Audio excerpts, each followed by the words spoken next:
there. This is Kris Kendall, host of Fulfilled After 40, the podcast.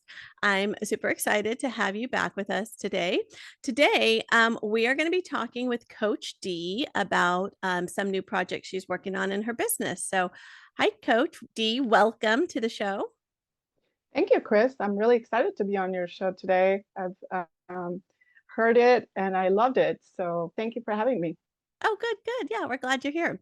So, tell me a little bit about your business and what you're planning to work on. Absolutely. So I am transitioning to have a company. I've thought about the name a bit. I'm leaning towards Seventh Key Consulting and coaching. And I'm starting off with health and wellness coaching because I'm getting certified in that field in particular, as I have a background and 15 plus years of experience working in healthcare. And I will also incorporate life, career, and executive coaching into it, as I also have some experience in those areas eventually. But to start out, it'll be health and wellness focused coaching company. Excellent, excellent. Okay, and so I think you mentioned that you're interested in a podcast. Tell me a little bit about your ideas for that. Absolutely. So I have some little background, since college age and working in a public radio station way back when. So I'm trying to revive my skills in multimedia communications and trying to see, which areas would be most helpful to my clients in terms of the outreach. And I thought podcasts would be a really good area where I could, kind of follow your footsteps and learn from you in terms of how you gotten started and what makes a podcast successful, what tools can we use. And I think this will be also helpful to other listeners or other women or men trying to start a business in terms of, if they're thinking of a podcast, what are the basics to get started? Let's start there and then go from there, basically. Okay. Yeah, definitely. Yeah. Well, this is a topic I really love, so it's perfect. It's fun. Okay.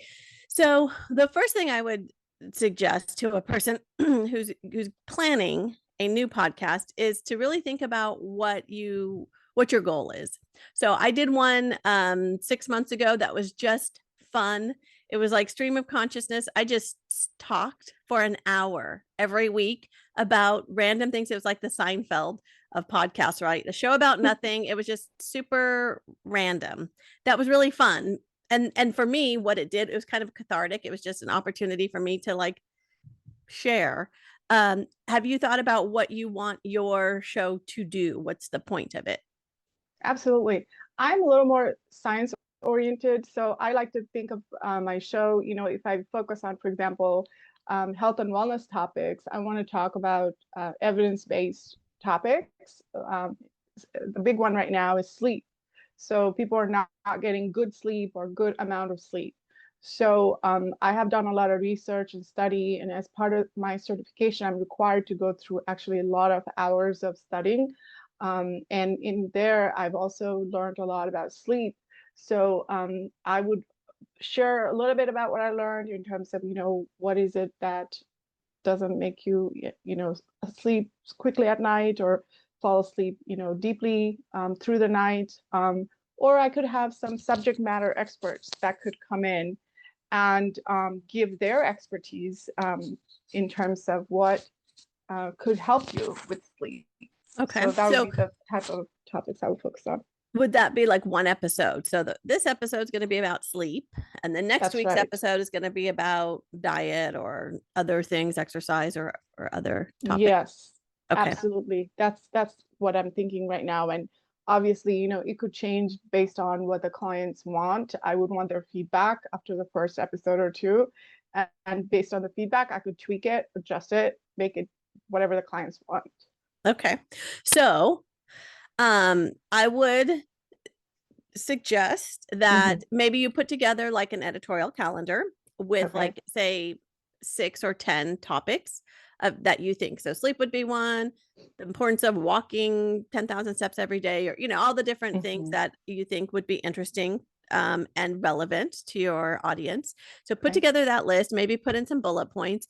And then if you want to invite experts, if you know somebody who would Right. be interested and available to talk on that particular topic, reach out to them now, like soonish, and say, hey, I'm putting together this podcast. I'd like to do an episode on this category.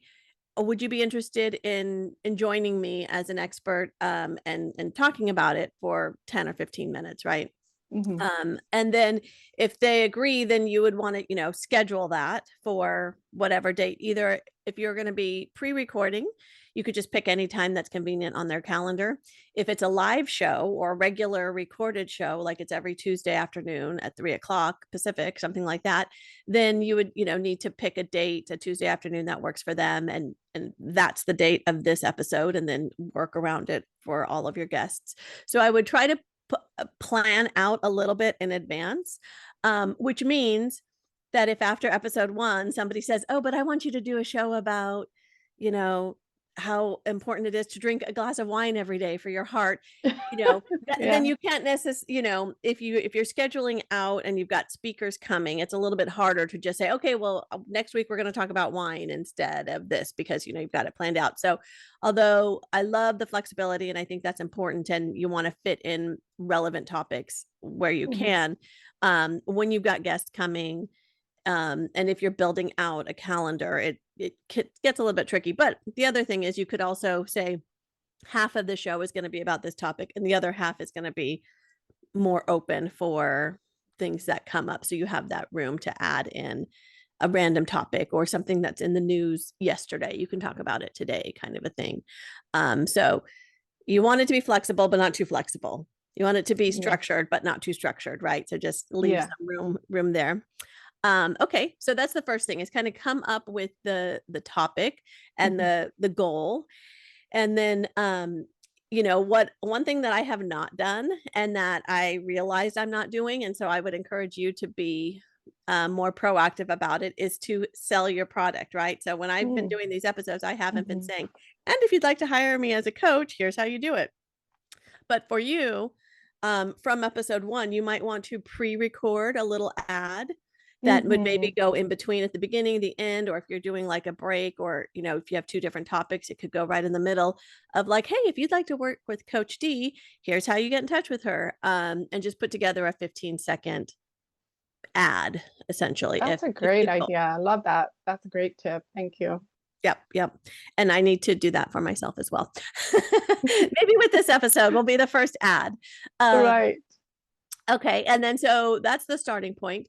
Now, as Mhm. far as tools go, I have a pretty basic setup here. I have Mhm. the Blue Yeti mic that everybody recommends. It's you buy it on Amazon for $110, maybe 120, something like that.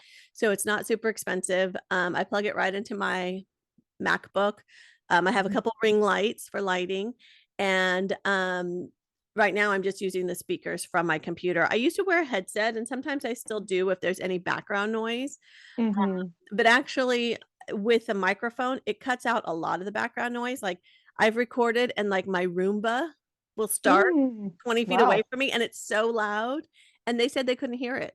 So Wow. That's yeah, great. this microphone is really good about just isolating my voice only, I think, from Mm. what I've been told. Mhm. So equipment wise, you don't have to get fancy. You don't need a lot of stuff. If you can't get the Blue Yeti mic yet, then just a headset with a microphone and a really quiet space. That's the Right. most important thing. If there's lots of weird noises in the background, dogs barking, like put the dogs in the room farthest away from where you're recording, put a TV on in their room so that it drowns out some of the noise that they hear and might bark at, that Mhm. kind of thing. Mhm. And then just start recording. I mean, literally, it's just as easy as hit record and start talking. You don't have to have a full script. Now, I definitely recommend some bullet points of Mhm. what you want to talk about, just so that you make sure you hit them in the Right. throughout your conversation. But you don't have to have every word scripted, and especially Yeah. if you've Yeah. got a guest. Right. You want it to flow. You want to have a couple questions handy in case there's like a lull in the conversation and you're like, Mhm. okay, so how's the weather?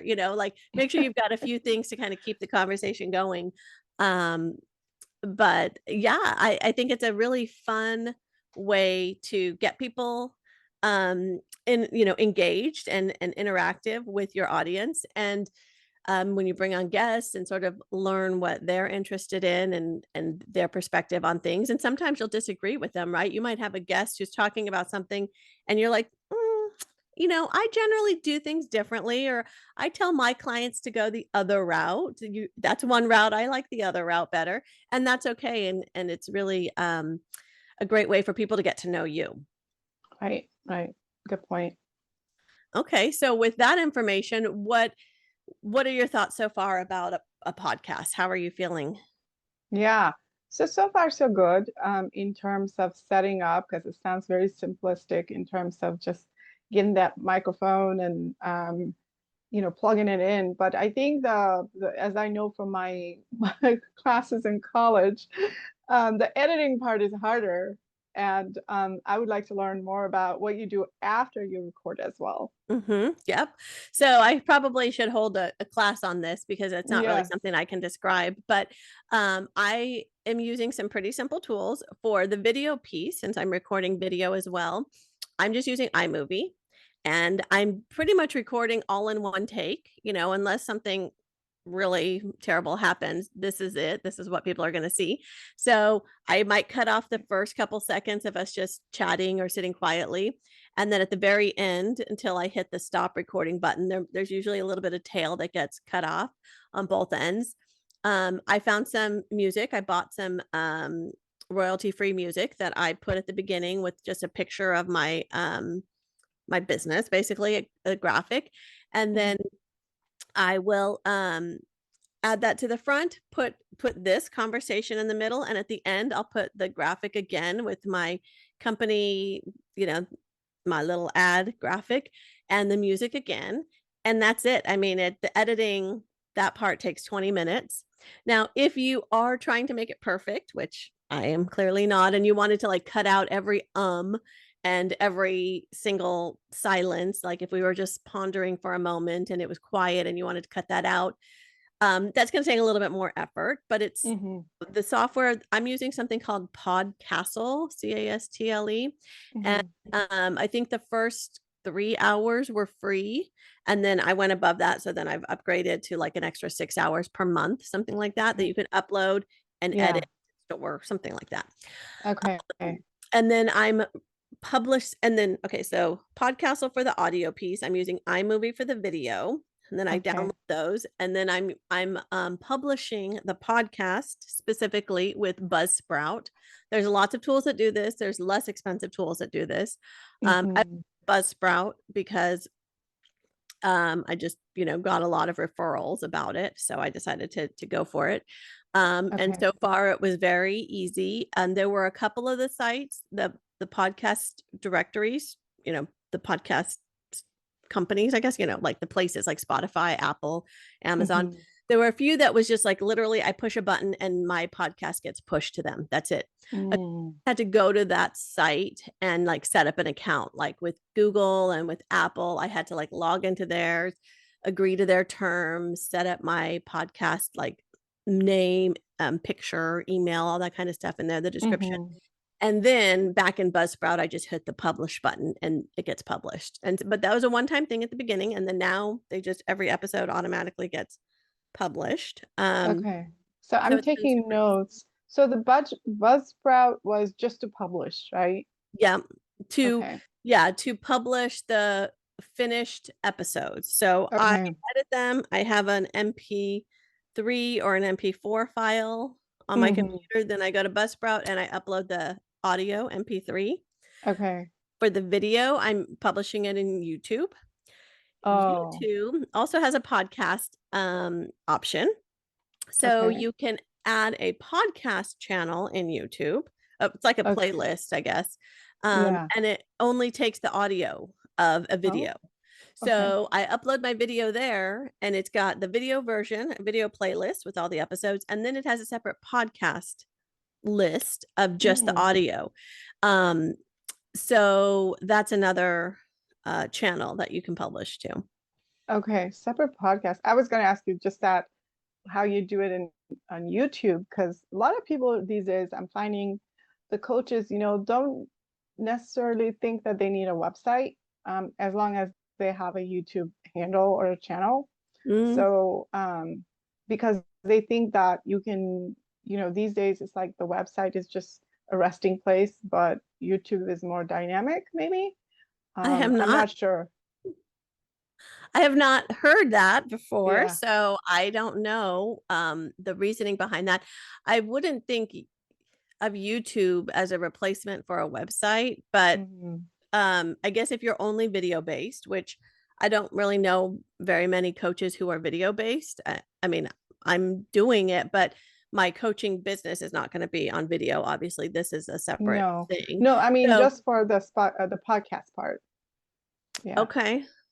Okay. Yeah, it's very easy. You could do Yeah. it. I think you if you wanted to just be on only on YouTube, because I don't know that they publish elsewhere. I know you get your video there, you get your audio there, and people who are subscribed to your podcast on YouTube will get each Yeah. episode. But there's a lot of people on Spotify and on Apple Music, Apple Podcasts, that they want to be able to find your show and listen to it there with all their other podcasts. So Right. that's why I think it's important to publish to all the different sites. As far as like a business website, I mean, I guess that's a different conversation. Maybe not everyone needs one. I Yeah, don't think you that's need what to I have meant. a podcast web page if that's Mhm. part of it. However, Yeah. if you upgrade your Buzzsprout account, like Hmm. um they might have been where there was only a 3 hour limit, and then after that you had to upgrade. So you can get a couple hours for free. Okay.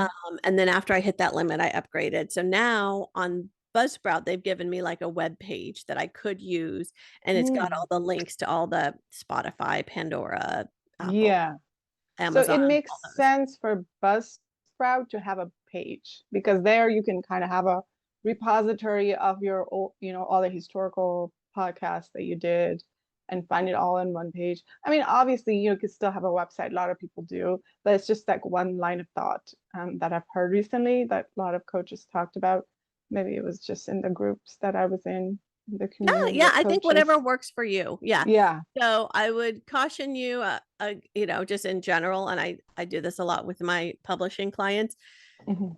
Be careful to get caught up in the like, well, I've heard other people doing this, and so then because like with the game of telephone, maybe the intention when some person said it 4 years ago about websites are obsolete, what they were talking about to where today when you and I are talking and I say like, oh no, you don't need websites, those don't exist anymore, a lot has been lost in translation, right? So but it's Sure. totally up to you and your clients. Yeah. Think about who your clients are, because if your Right. clients are um I don't know, are they clinicians or are they It like could be end clinicians. users? It could be anybody. Okay.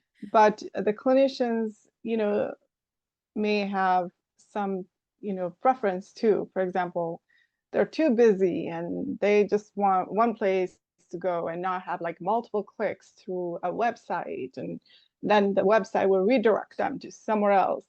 So I think you're hitting on a good point that it just depends on your audience. Yeah. Yeah. Yeah.